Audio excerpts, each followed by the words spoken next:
عزیز دوستو، اللہ تعالیٰ نے قرآن حکیم میں نبی پاک صلی اللہ علیہ وسلم کی عظمتوں کو، شانوں کو اور بلندیوں کو بیان فرمایا، اور حضور کی مختلف صفات کا تذکرہ فرمایا۔ قرآن پاک میں ارشاد فرمایا کہ یا ایھا النبی انا ارسلناک شاہدا ومبشرا ونذیرا، اے غیب کی خبریں دینے والے محبوب علیہ السلام، ہم نے آپ کو گواہ بنایا ہے، خوشخبری دینے والا بنایا ہے اور ڈر سنانے والا بنایا۔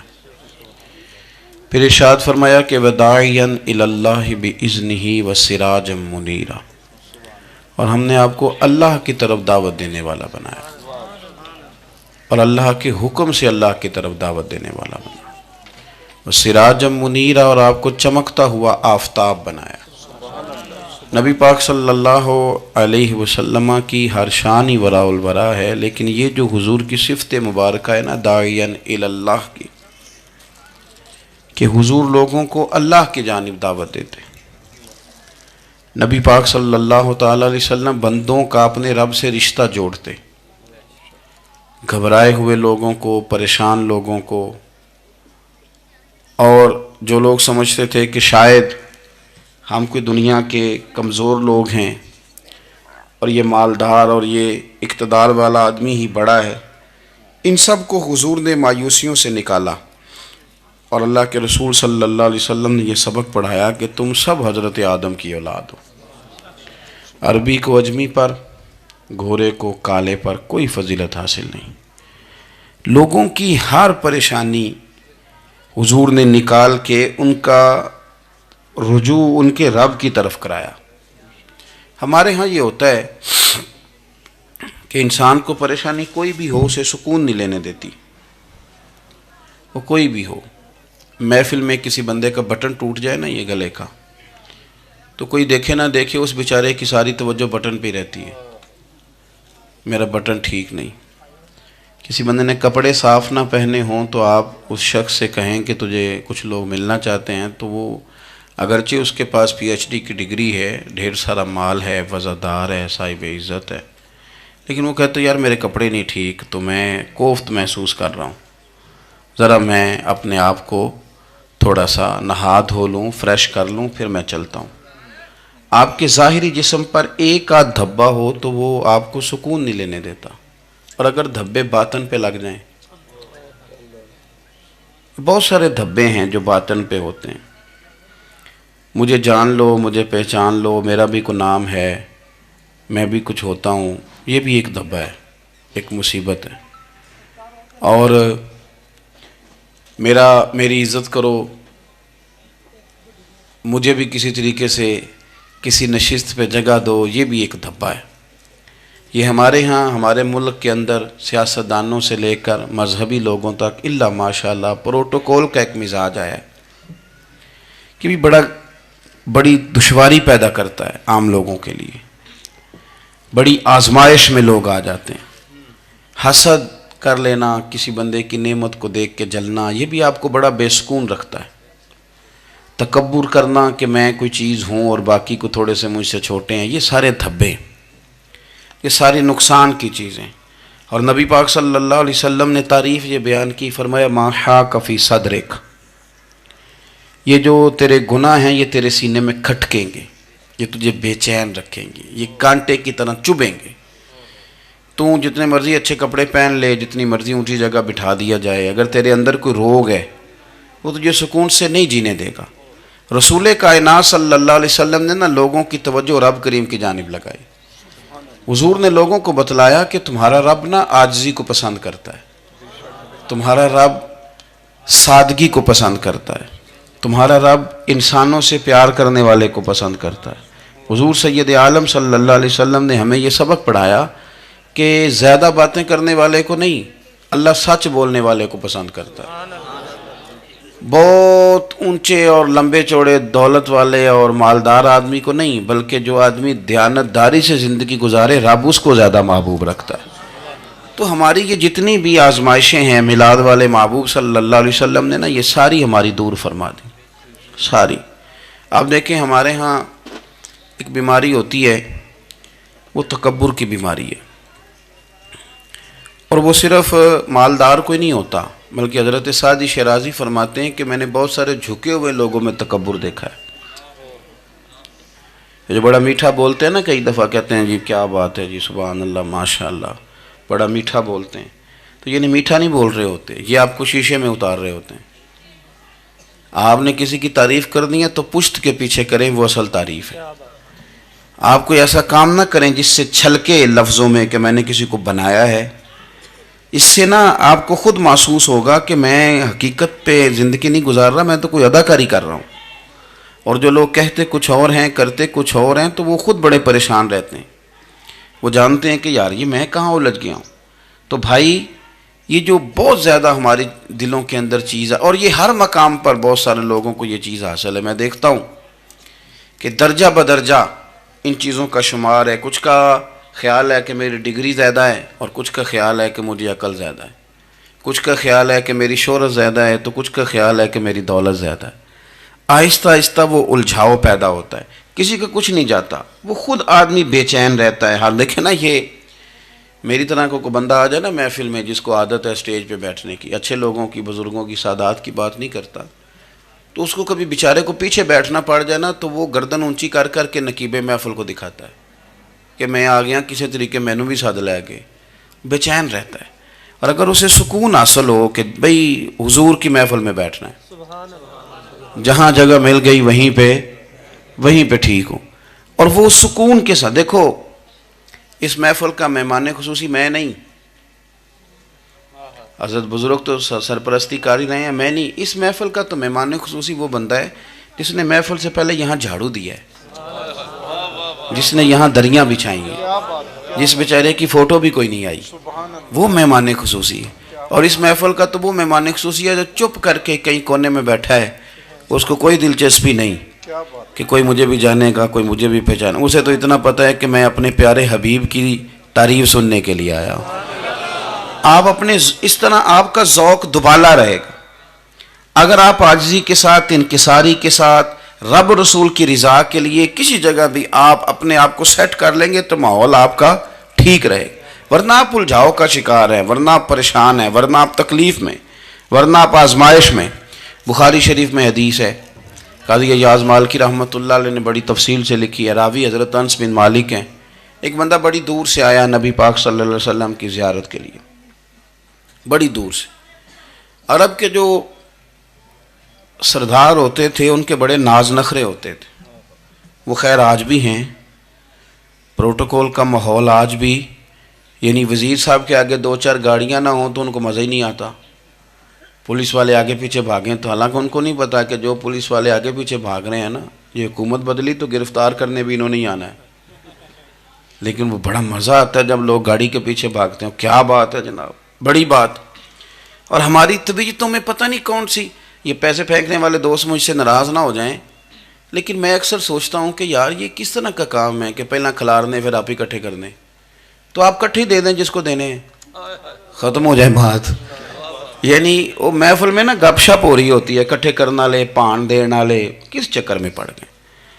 حضور غوث اعظم رضی اللہ تعالیٰ عنہ کی محفل میں شیخ یحییٰ نجار آیا کرتے تھے تو وہ کہتے تھے کہ ہم وہاں گنتے تھے آج کتنے بندوں نے توبہ کی، تو ہم سے گنے نہیں جاتے تھے، اتنے لوگ توبہ کرتے تھے. بزرگوں کی محفلوں میں توبہ کرنے والے گنے جاتے تھے، ہماری محفلوں میں پیسے گنے جاتے ہیں اور وہ پرچیاں دی جاتی ہیں. ایسا نہ کریں، اس سے گھٹن پیدا ہوتی. اور پھر جو نوٹوں والے ہوتے ہیں وہ فرنٹ سیٹوں پہ آ جاتے ہیں. بہت سارے غریب سوچتے ہیں کہ میرے پاس بھی اگر کرارے نوٹ ہوتے تو میں بھی آگے ہوتا. تو کم از کم یہ جو میلاد کی محفل ہیں ان میں تو سب کو ایک جیسا رہنے دیں. یہاں تو امیر غریب کا فرق نہ ہو، اس کو تو مہربانی کریں.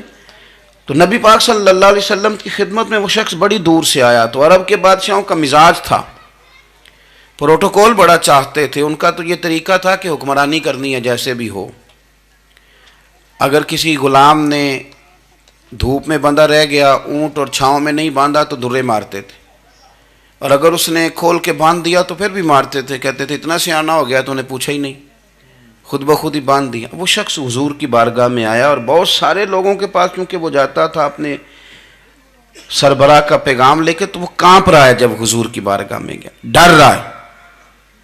اب ذرا بات کو سمجھنا، نبی پاک صلی اللہ علیہ وسلم نے اس سے فرمایا کیوں ڈرتے ہو؟ سادہ آدمی ہے، دیہاتی ہے، بدو ہے. اللہ کے رسول نے تھپکی دی. کیوں ڈرتے ہو؟ تو کہتے ہیں حضور مجھے آداب نہیں آتے اور مجھے ڈر آتا ہے، کوئی بات اگر ایسی ہو گئی آپ مدینے کی حکومت کے سربراہ ہیں تو کہیں آپ ناراض نہ ہو جائیں. حضرت انس بن مالک فرماتے ہیں بات کہاں کی تھی، پہنچ کہاں گئی. جب اس نے یہ کہا نا کہ آپ تو حکومت کے سربراہ ہیں، کہیں کوئی غلطی نہ مجھ سے ہو جائے، تو نبی پاک کی آنکھوں میں آنسو آ گئے. حضور رونے لگے اور نبی پاک صلی اللہ علیہ وسلم فرمانے لگے نہ بھائی تو کسی حکومت کے سربراہ کے پاس نہیں آیا، نہ تو اس بیٹے کے پاس آیا ہے جس کی ماں گوشت کے خشک ٹکڑے کھا کے بھی گزارا کر لیتی. میں تو ایک غریب ماں کا بیٹا ہوں.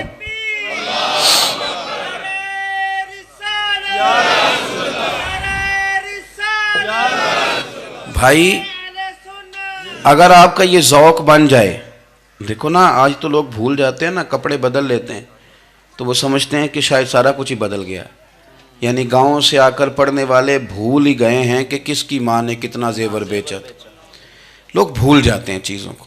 اپنے ماضی کو یاد رکھیں، آپ لوگوں کے ساتھ پیار کریں، آپ لوگوں کو موقع دیں، آپ تھوڑی سی اور کوشش کریں اس شخص تک جانے کی جو آپ کو مایوس نظر آ رہا ہے، پریشان نظر آ رہا ہے. یہ ہمیں میلاد والے محبوب صلی اللہ علیہ وسلم نے درس دیا. ایک اور پہلو، حضور سید عالم صلی اللہ علیہ وسلم نے، ہمارے ہاں نا ابھی بھی برادری کی تقسیم ہے، ابھی بھی، اور کچھ میں نے ایسے کمزور لوگ بھی دیکھے. یہ اس طرح کی حرکتیں ہارے ہوئے لوگ کرتے ہیں، ہارے ہوئے لوگ جو اپنے آپ کو سمجھتے ہیں کہ میں کوئی بڑا آدمی ہوں. بڑا آدمی تو اپنے اخلاق سے ہوتا ہے، اپنے کردار سے ہوتا ہے، اپنی سخاوت سے ہوتا ہے، لوگوں سے پیار کرنے سے ہوتا ہے. باقی یہ کہ بیٹھ کے کہانی سنانا کہ میں بڑا کچھ کرتا ہوں، تو جو کچھ کرتا ہوتا ہے اسے سنانے کی کوئی ضرورت ہے. ایک اور بہت سارے لوگ آپ تعزیت کرنے جائیں نا والد کے انتقال کے بعد، تو ان بیچاروں کو بتانا پڑتا ہے کہ ابا جی میرے بغیر دوائی نہیں کھاتے تھے. تو میں کہتا ہوں اگر تیرے بغیر نہیں کھاتے تھے پھر بتانے کی ضرورت نہیں، پھر تو سارے گاؤں کو پتہ ہوگا کہ تیرے بغیر نہیں کھاتے تھے. اور اگر کوئی دال میں کالا ہے تو پھر تیری وضاحت کوئی بندہ قبول نہیں کرے گا. تو آپ کو بتانا کیوں پڑ رہا ہے اور آپ بار بار اس بات کا ذکر کیوں کر رہے ہیں کہ ہم بہت بڑے قبیلے کے ہیں؟ صاحب اگر آپ بڑے قبیلے کے ہیں تو پتہ ہوگا سارے علاقے کو آپ کتنا لوگوں کا خیال کرتے ہیں، آپ کس قدر محبت کرتے ہیں، آپ کا انداز کریمانہ کس طرح کا. پھر آپ کو بتانے کی کوئی ضرورت نہیں ہوتی، پھر خود بخود خبر ہوتی. حضرت سیدنا ابو ذر غفاری رضی اللہ تعالیٰ عنہ، قبیلہ بنو غفار ایک بڑی شاخ تھی قبیلوں میں سے. جو لوگ اس زمانے میں مالدار قبیلوں سے تعلق رکھتے تھے ان میں سے ایک بڑا نام تھا. ساری زندگی چودراہٹ کی، لیکن میلاد ایک انقلاب کا نام ہے. میں میلاد منانے والے دوستوں سے گزارش کرتا ہوں کہ آپ ہر سال میلاد منائیں اور ہر سال میلاد کے بعد آپ تھوڑے بدل بھی جائیں، یعنی تھوڑے سے بدل جائیں. کچھ لوگ کہیں یار یہ داڑھی میں نے نا 12 ربیع الاول والے دن رکھی تھی، یہ میری میلاد والی داڑھی ہے. اور داڑھی رکھیں بھی نبی پاک کی مرضی کی. کس کی مرضی کی؟ نہ ناراض ہو جائے جی میں ٹور چلا بس. کس مرضی کی جی؟ اپنی مرضی کے نہیں. داڑھی کا وزن کو نہیں ہوتا کہ پوری مٹھی رکھیں گے تو آپ کو کوئی دقت ہوگی، کوئی وزن نہیں. پوری رکھیں، جو حضور کا طریقہ مبارکہ ہے جو ہمیں ملتا ہے اس پر آپ توجہ فرمائیں. تو میں جو بات عرض کرنے جا رہا ہوں وہ میلاد انقلاب ہے. حضور سید عالم صلی اللہ علیہ وسلم کی بارگاہ میں آنے سے پہلے لوگ کچھ اور ہوتے تھے اور یہاں سے ہو کے جاتے تھے تو پھر ان میں تبدیلی آتی تھی. میں سارا دن کرامتیں سناؤں نا کسی کو اپنے پیر صاحب کی اور اپنے گھر میں بھی کہ میرے حضرت بڑے، میرے استاد بڑے، لیکن بیوی کے ساتھ اگر میں ترش لہجے میں بات کروں گا تو وہ کہے گی یہ سکھاندے نے تینوں پیر صاحب. دوست کہیں گے یہ سکھاتے ہیں آپ. تو آپ کی کہانیاں نہیں چلتی، آپ کا کردار چلتا ہے. حضرت ابو ذر غفاری رضی اللہ تعالیٰ عنہ فرماتے ہیں چونکہ میں چودھری تھا، سیدنا بلال حبشی رضی اللہ تعالیٰ عنہ کے پاس میں بیٹھا تھا. کسی بات میں بات آگے بڑھی اور بڑھتے بڑھتے بات شکرنجی تک چلی گئی. رائے کے اختلاف نے باتوں میں تلخی پیدا کر دی اور جب تھوڑے لفظ اور تیز ہوئے تو میں نے انہیں کہہ دیا چپ کر، تو ابشن کا بیٹا ہے. کس کے بیٹے تھے حضرت بلال؟ کہتے ہیں جب انہوں نے مجھے کہا تو میرا دل بڑا ٹوٹا، لیکن میں نے ارادہ کیا کہ میں نے حضور کی بارگاہ میں نہیں عرض کرنی. اب ہر بات کی ہم حضور کی بارگاہ میں شکایت کریں. لیکن میں جا کے مسجد میں بیٹھا اور جب سرکار آئے نا، ارادہ نہیں تھا کہ عرض کروں گا، لیکن حضور کا چہرہ دیکھا تو دکھ میرا خود ہی تازہ ہو گیا۔ رونے کا بھی تو تب ہی مزہ آتا ہے نا کوئی اپنا ملے تو۔ فرماتے ہیں کہ میرے آنسو نہ بغیر اختیار کے چھلک پڑے اور میں کھل کے روئے، کھل کے۔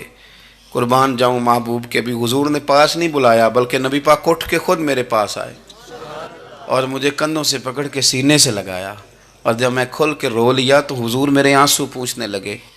کچھ شعر ایسے ہوتے ہیں جو کسی نے کہے ہوتے ہیں، اور کہنے والا جو ہوتا ہے وہ صاحب حال ہوتا ہے، تو اس میں کچھ خوبصورتی زیادہ ہی ہو جاتی ہے۔ ایک پنجابی کے شاعر ہمارے گجرات میں گزرے، بزرگ تھے، ان کا ایک شعر ہے، وہ کہتے ہیں ایک واری میری آنکھیاں چوں اونا نے اتھرو پونجے سن، ایک واری میری آنکھیاں چوں اونا نے اتھرو پونجے سن، ہن تے چسکا پہ گیا رونے دا۔ ایک واری میری آنکھیاں چوں اونا نے اتھرو پونجے سن، ہن تے چسکا پہ گیا رونے دا، تے ہر ویلے آہو زاری دا۔ تو میں روز رونے لگا ہوں، مزہ ہی بڑا آیا ہے جب سے محبوب نے چپ کرانا شروع کیا۔ میرے عزیز، اور پھر حضرت بلال حبشی رضی اللہ تعالیٰ عنہ چونکہ حضور کے غلام تھے اور انہیں پتہ تھا کہ سرکار میری ناز برداری کرتے ہیں، حضور نے چپ کرایا۔ فرمایا کیوں روتے ہو؟ تو عرض کرنے لگے یا رسول اللہ صلی اللہ علیہ وسلم، اگر میں حبشن کا بیٹا ہوں تو میری تو غلطی کوئی نہیں نا، یہ تو تقسیم اللہ کی ہے نا۔ الذی خلقک فسواک فعدلک فی ای صورت ما شاء رکبک، جس طرح وہ چاہتا ہے، جس کو چاہتا ہے اس طرح کی اس کی صورت بنا دیتا ہے۔ تو مجھے حبشن کا بیٹا کہا جاتا ہے، میری غلطی کیا ہے؟ حضرت بلال نے بھی نہیں بتایا کس نے کہا ہے، لیکن نبی پاک صلی اللہ علیہ وسلم نے کیا فرمایا؟ امام یوسف صالحی نے لکھا ہے، ذرا غور کرنا بات پر، تسلیاں لوگ اور رنگ میں بھی دیتے ہیں، پر یہ تسلی بڑی انوکھی ہے۔ حضور فرمانے لگے بلال اگر تو حبشن کا بیٹا ہے تو پریشان کیوں ہوتا ہے؟ کالے رنگ والی ماں کا بیٹا ہے تو پریشان کیوں ہوتا ہے اگر تیری والدہ کا رنگ کالا ہے تو؟ عرض کی حضور آپ کیا فرمانا چاہتے ہیں؟ تو سرکار فرمانے لگے میں دو ماؤں کا بیٹا ہوں، ایک جناب آمنہ جنہوں نے مجھے پیدا کیا، اور ایک حضرت ام ایمن جنہوں نے میری پرورش کی، مجھے بڑا کیا۔ حضور فرمانے لگے میری ماں آمنہ کا رنگ گورا تھا اور میری ماں ام ایمن کا رنگ کالا ہے۔ تو فرمایا اگر تجھے کسی نے کالے رنگ والی ماں کا بیٹا کہا تو اسے کہہ دینا مدینے والی محبوب کے بھی تو ایک والدہ کا رنگ کالا ہے، تو کہہ دینا۔ حضرت بلال کہتے ہیں کہ وہ اس طرح کی تسلی تھی، طفل تسلیاں نہیں جس طرح کی ہمیں دی جاتی، وہ اس طرح کی خوبصورت تسلی تھی کہ اس کے بعد میرا دل ایسا ٹھنڈا ہوا، پھر کسی کا تانا نہیں رہا، پھر کسی کی تکلیف نہیں رہی۔ رسول پاک صلی اللہ تعالیٰ علیہ وسلم نے یہ جو آج تقسیم ہے ہمارے ہاں اونچ نیچ کی، چھوٹے بڑے کی، ذات برادری کی، حضور فرماتے ہیں میں نے پاؤں کے نیچے رکھ کے کچل دی، اب اس کا کوئی سٹیٹس نہیں رہا، اب یہ کوئی معاملہ نہیں۔ پھر میرے بھائی ایک معاملہ ہمارے اندر جو اور بڑی شدت کے ساتھ آیا ہے اور جس نے بڑا زور پکڑا ہے، وہ یہ ہے کہ ہم نا پڑھے لکھے لوگوں سے معذرت کے ساتھ، پڑھے لکھے لوگوں کا بھی ایک مسئلہ ہے، وہ دوسروں کو جاہل کہنا ضروری سمجھتے ہیں، الا ماشاء اللہ۔ میں اکثر کہتا ہوں کہ یہ تو آسان کام ہے نا، آپ نے کہہ دیا جاہل نے جی سارے پنڈ والے، یہ تو بڑا آسان کام ہے، تو جان چھڑانے والی بات ہے۔ ان پڑھ ہیں جی اس قوم دا کچھ نہیں بن سکتا، بھی تو آسان کام ہے، جان چھوٹ گئی۔ میں بھی کھڑا ہوتا ہوں نماز جنازہ کی امامت کرنے کے لیے، کبھی تو کہہ دیتا ہوں کہ جناب آج لوگوں کو نماز جنازہ کی دعا نہیں آتی، تو سوچتا ہوں کہ اگر کسی نے کھڑا کر کے پوچھ لیا کہ آپ نے کتنے لوگوں کو یاد کرائی ہے، ہم نے کبھی کہا کہ آؤ بیٹھو یاد کراؤں، تو اس کا جواب کیا ہے؟ تنقید کرنا آسان کام ہے اور تعمیر کرنا یہ مشکل مرحلہ ہے۔ عزیز دوست، ہمارے ہاں نا ان پڑھ بندے کے ساتھ اور اس بندے کے ساتھ جس کی سوچیں محدود ہیں، ہمارا رویہ اتنا تلخ ہوتا ہے۔ بھائی مزہ تو تب آتا ہے نا جب آپ کو، کچھ لوگ کہتے ہیں میں اچھے کے ساتھ اچھا ہوں، تو اچھے کے ساتھ تو ساری دنیا اچھی ہوتی ہے، آپ نے اس میں کیا کمال کیا ہے؟ حضور سید عالم صلی اللہ علیہ وسلم نے تو فرمایا اس کے ساتھ جوڑو جو تمہارے ساتھ توڑ رہا ہے، جو سخت رویہ اختیار کرے، سخت۔ بخاری مسلم میں حدیث ہے، حضرت عمر فاروق رضی اللہ تعالیٰ عنہ، حضرت انس بن مالک فرماتے ہیں کہ حضور سید عالم صلی اللہ علیہ وسلم گزر رہے تھے اور سرخ رنگ کی نہ نجرانی دھاری دار چادر سرکار نے اوڑھ رکھی تھی، ایک بدو آ گیا، اس نے کیا کیا کہ حضور کی مقدس چادر کو پکڑ کے کھینچا، اور اس زور سے کھینچا کہ گردن مبارک پہ نشان پڑ گیا۔ زور سے دروازے پہ دستک دے دینا بھکاری، تو اسے خیرات شرات کوئی نہیں ملتی، البتہ جھٹکیاں دو چار ضرور مل جاتی۔ توڑنا ہے دروازہ، خیرات لینے آیا کہ تو قرضہ لینے آیا؟ اس نے آ کر کے زور سے چادر کو کھینچا، مقدس گردن پہ نشان پڑ گیا۔ سرکار نے رخ انور پھیرا، کہتا پتہ کیا ہے، میں غریب آدمی ہوں، کچھ مانگنے آیا ہوں۔ بھئی تو گلے میں چادر ڈال کے مانگے گا؟ لیکن یہ آپ کا کمال ہے۔ یہاں اب آپ کے علم کا، آپ کے حوصلے کا، ظرف کا پتہ چلتا ہے۔ کھینچی چادر، کچھ مانگنے آیا ہوں، اور صحیح بخاری کے لفظ یہ ہیں کہ فَالْتَفَتَ إِلَيْهِ فَضَحِكَ، جب محبوب نے اس کی طرف توجہ کی، اس کی بات سنی، اس نے گلے میں چادر ڈال کے کھینچا ہے، نشان ڈال دیا ہے، لیکن جب حضور نے توجہ کی تو فَضَحِكَ، نبی پاک نے مسکرانا شروع کر دیا۔ حضور مسکرائے، یعنی چادر ڈال کر کھینچنے والے، اور یہ چیز آپ کو بڑا کر دے گی۔ آپ یقین کریں، آپ کو کسی نے برا کہا تو آپ نے ڈبل برا کہا تو آپ تانگ ہوں گے۔ ہنڈیا جب جلتی ہے تو اس کے کندھے، ابلتی ہے تو اس کے کندھے جل جاتے ہیں۔ آپ کسی کو اینٹ کا جواب پتھر سے دے کے پریشان ہوں گے، لیکن اگر آپ نے کہہ دیا نا چل یار موج کر، ہور کر لے دو گلا، اور آپ ہنسیں، یہ بڑی پاکیزہ سزا ہے دشمن کے لیے، بڑی صاف ستھری۔ جتن جتن تے ہر کوئی کھیڑے، ہارن کھیڑ فقیرہ، جتن جتن تے سارے لوگ کر دینا کام جتنے آلہ، میں نے جیتنا ہے۔ تو درویش کہتے ہیں جتن جتن تے ہر کوئی کھیڑے، تو ہارن کھیڑ فقیرہ، اوے جتن دا مل کوڈی پیندائی، ہارن دا مل ہیرا، ہارن دا مل ہیرا۔ کبھی کبھی ارادہ کریں چل کوئی بات نہیں، کر لے یار، پھر کیا ہے۔ اور یہ کام آئے گی چیز بہت زیادہ۔ حضور صلی اللہ علیہ وسلم سے کہنے لگا کچھ مانگنے آیا ہوں، تو اب حضور نے کیا فرمایا؟ فرمایا ایک دو چار بکریاں نہیں، دو پہاڑیوں کے درمیان جو ریوڑ ہے نا بکریوں کا، اجڑ، فرمایا سارے اس کو دے دو۔ اب اس نے وہاں تو کوئی جملہ نہیں کہا، گھر چلا گیا اپنے گاؤں قبیلے، اور وہاں جا کے لوگوں سے کہنے لگا سارے ادھر بیٹھے ہو، جاؤ دوڑ جاؤ مدینے جا کے مصطفیٰ کا کلمہ پڑھو۔ کہنے لگے وہ تو اتنا دیتے ہیں کہ غربت کا ڈر بھی دور ہو جاتا ہے۔ تو نبی پاک صلی اللہ علیہ وسلم کا ان لوگوں کے ساتھ جو ان پڑھ ہیں، جو ساتھ ہیں، آج ہمارے بچے اپنے ابا جی کو بھی کہہ دیتے ہیں تسی پڑھے نہیں، ان دور بدل گیا ہے۔ میں ایک شادی کی تقریب میں جا رہا تھا، میرے آگے آگے والد صاحب کو بیٹا سمجھا رہا ہے، کہتے ابا جی ہن نہ اتھے جا کے نہ میٹھے چولاں تے سالن پا کے نہ کھایا جی، بندہ ماڑا لگتا ہے۔ میرا پیار تھا اس خاندان سے، میں نے اس بچے کو تھپکی دے کے کہا، میں کہا پتر تو ذرا لیٹ ہو گیا، جلدی ہوندا تے نہ سارے سیانے ہونا سی۔ یہ ہمارے بچے اب بجائے اس کے کہ وہ قائل کریں، کتنا آپ نے غلط جملہ کہا کہ ابا جی آپ پڑھے ہی نہیں، آپ نے کتنی غلط بات کر دی۔ امام اعظم ابو حنیفہ رحمۃ اللہ علیہ کا ایک شاگرد تھا، وہ تقریر اچھی کرتا تھا، تو امام صاحب رحمۃ اللہ علیہ کی والدہ فرمایا کرتی ہیں ابو حنیفہ جا اس سے جا کے یہ مسئلہ پوچھ کے آ۔ تو امام صاحب فرماتے ہیں اماں میں نہ بتا دوں، تو اماں کہتی تو تے بچہ تینوں کی پتہ ہوئے، حالانکہ وہ شاگرد ہے۔ تو امام صاحب پھر اس کے پاس جاتے، اس کو جا کہتے اس سوال کا جواب، تو کہتا استاد جی مجھے کیا پتہ ہے، آپ کو پتہ ہے ان مسئلوں کا؟ تو آپ فرماتے یہ میں پہلے تجھے بتاتا ہوں اس کا جواب، پھر تو مجھے بتا، اور پھر میں تیرا نام لے کے اپنی اماں کو مطمئن کروں گا۔ اس لیے کہ ماں باپ کو دلائل نہیں دیے جاتے، انہیں راضی کیا جاتا ہے۔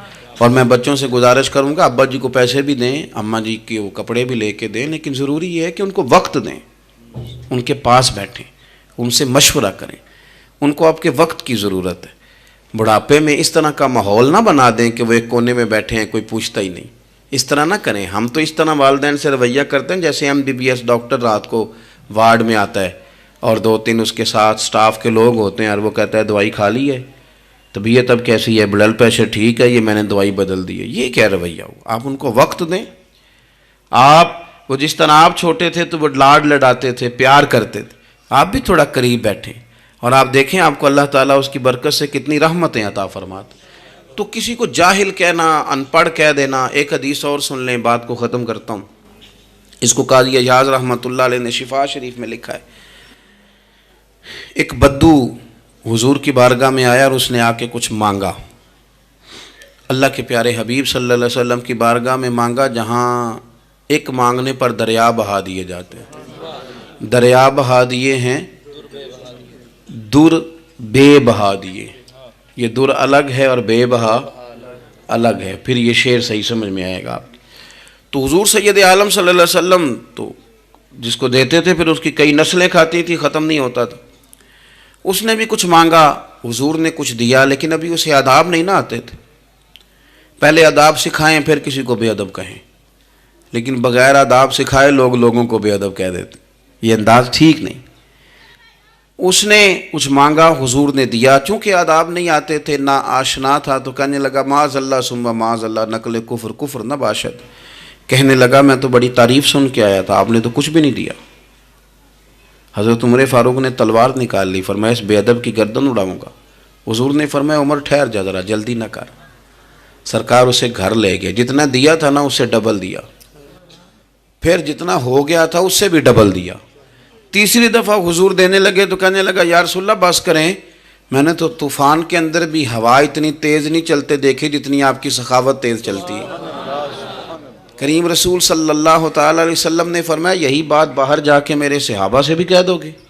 حضور کہہ دوں گا. فرمایا جب تم نے کہا تھا نا نہیں دیتے تو ان کے دل ٹوٹ گئے، جب تم کہو گے نا بڑا دیتے ہیں تو ان کے کلیجے ٹھنڈے ہو جائیں گے. وہ باہر آیا، آ کر کے کہنے لگا میرے رسول پاک علیہ السلام کے مقدس غلاموں، میں نے تو طوفان میں بھی ہوا اتنی تیز نہیں دیکھی جتنی کریم کی سخاوت تیز ہے. پیارے حبیب صلی اللہ تعالیٰ علیہ وسلم تو کمال کر دیتے ہیں. اب صحابہ خوش ہو گئے. میرے نبی پاک صلی اللہ علیہ وسلم نے ہماری تربیت فرمائی کہ ہم نے کس طرح کا رویہ ایسے لوگوں کے ساتھ اختیار کرنا ہے. حضور فرمانے لگے عمر اگر تم اس سے پہلے قتل کر دیتے جو اس نے کہا تھا تو یہ دوزخ میں جاتا، اور اب جو کہہ رہا ہے اس پر مرے گا تو رب اسے جنت عطا فرمائے گا. حضور فرمانے لگے عمر میری اور تمہاری یعنی میری اور میری امت کی مثال اس آدمی کی مثال کی طرح جس کی اونٹنی بھاگ گئی تھی، ناک سے نکیل نکل گئی تھی. بہت سارے لوگ آئے اسے پکڑنے کے لیے، ہاتھوں میں نیزے تھے، ڈنڈے تھے، تلواریں تھیں، پر وہ کسی کے قابو نہ آئی. زخمی ہو گئی پر کسی کے قابو نہ آئی. حضور فرماتے ہیں پھر اس کا اپنا مالک آ گیا. اس نے تھوڑا سا چارہ اٹھایا، میری طرف دیکھیے گا جی، چارہ اٹھایا، اونٹ اس نے اس کو تھپکی دی، بغیر کسی کی مدد کے ناک میں نکیل ڈالی. پھر اونٹنی پر سوار ہوا اور کہنے لگا لوگوں تم نے میرے جانور کو بڑی تکلیف دی، اونٹنی میری ہے، اسے سنبھالنے کا طریقہ بھی مجھے ہی آتا ہے. گویا حضور فرما رہے ہیں عمر یہ امت میری ہے تو اسے کس طرح سنبھالنا ہے یہ طریقہ بھی مجھے ہی آتا ہے. ان کی کہاں کس بنیاد پر کس رنگ میں تربیت کرنی ہے یہ میں جانتا ہوں. ہمیں اگر ہماری زندگی انصاف والی ہو، عاجزی والی ہو، اطمینان والی ہو، عاجزی بھی دل کا نام ہے، اطمینان بھی دل کا نام ہے. بہت سارے گردنیں جھکانے والے بھی عاجز نہیں ہوتے. اپنے دل سے تہیہ کر لیں کہ میں کسی شخص کو بھی اپنے سے چھوٹا نہیں جانتا، کمزور نہیں جانتا. میں کسی شخص کے بارے میں بھی یہ رویہ نہیں رکھتا کہ یہ کوئی برا ہے. اگر کہیں ضرورت پڑے تو کسی کی اصلاح کریں. اگر وہ اصلاح قبول نہ کرے اور آپ کو محسوس ہو کہ یہ معاملہ آپ کے بس میں نہیں تو پھر بھی اس کے لیے دعا کریں. کسی کونے میں جا کر کے تنقید کرنے کی اجازت نہیں ہے. اپنے آپ کو سمیٹیں، سوچوں کو بکھرنے سے سمیٹیں، اچھا سوچا کریں. جو لوگ اچھا سوچتے ہیں وہ صحت مند رہتے ہیں، ان کی سوچیں تازہ رہتی ہیں.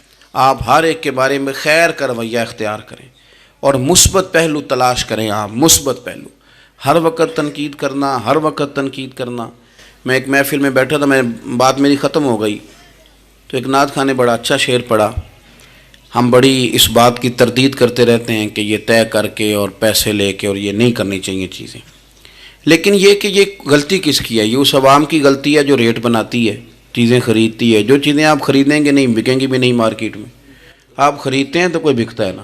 میری بات کی سمجھ آ رہی ہے؟ تو ہم یہ سارا کچھ ڈال دیتے ہیں. اب کیا ہوتا ہے کہ اتنی سونی محفل سجی ہوئی ہے لیکن اس میں بیٹھ کر لوگ حضور کی تعریف سننے کی بجائے یہ کہہ رہے ہیں اس نے 40,000 لیا ہے.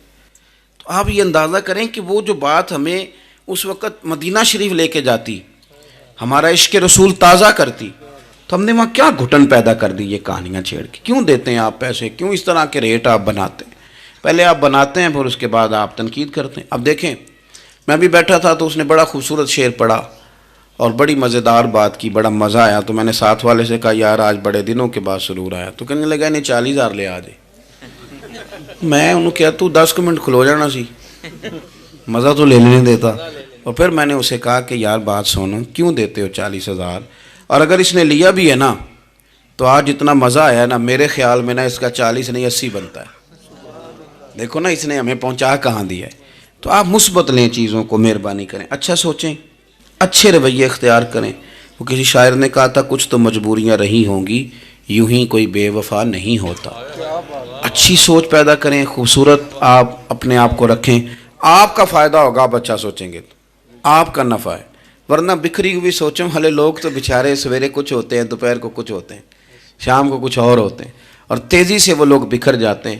آپ یہ دیکھیں کہ آپ مست رہیں، آپ اپنے آپ کو پریم میں رکھیں، آپ اپنے آپ کو سکون میں رکھیں. کوئی تعریف کرے تو اس کی مہربانی، تنقید کرے تو اللہ بھلا کرے، لیکن آپ نے اپنی سوچوں کو ہمیشہ مجتمع رکھنا ہے.